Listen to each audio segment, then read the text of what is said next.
একজন ছোট্ট ছেলে যার চোখে ছিল বড় স্বপ্ন। স্বপ্ন ছিল একদিন বিশ্বসেরা ফুটবলার হওয়ার।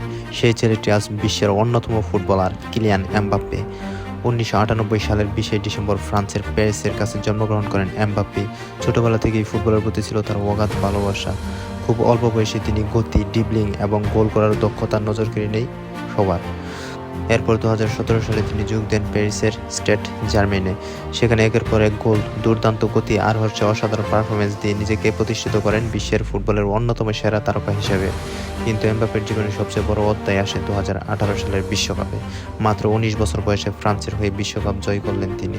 ফ্রান্সের করেন গোল আর তখন পুরো ফুটবল বিশ্ব বুঝে যায় নতুন এক সুপারস্টার জন্ম হয়েছে। ২০২২ সালের বিশ্বকাপে তিনি আবারও ইতিহাসের পাতায় নিজের নাম লেখান। ফাইনালে আর্জেন্টিনার বিপক্ষে করেন হ্যাটট্রিক এবং জিতলেন গোল্ডেন বুট। এরপর আসে তার নতুন চ্যালেঞ্জ, স্বপ্নপূরণ, নতুন অধ্যায়। রিয়াল মাদ্রিদ হয়ে ঐতিহাসিক ক্লাবে যোগ দেন এমবাপ্পে। তার ক্যারিয়ারের নতুন অধ্যায় শুরু হয়। তবে এমবাপ্পে গল্প শুধু ফুটবলের গল্প নয়, একটি স্বপ্ন দেখা, কঠোর পরিশ্রম করা এবং নিজের লক্ষ্যে অটুট থাকার গল্প।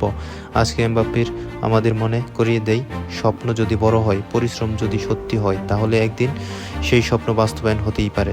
কিলিয়ান এমবাপ্পে একজন ফুটবলার নন, তিনি আজকের প্রজন্মের কোটি কোটি তরুণের অনুপ্রেরণা। আমাদের কাছে এমবাপ্পে কি ভবিষ্যতের সর্বকালের সেরা ফুটবলার হতে পারবেন? কমেন্টে জানিয়ে দিন। ধন্যবাদ সকলকে। আসসালামু আলাইকুম।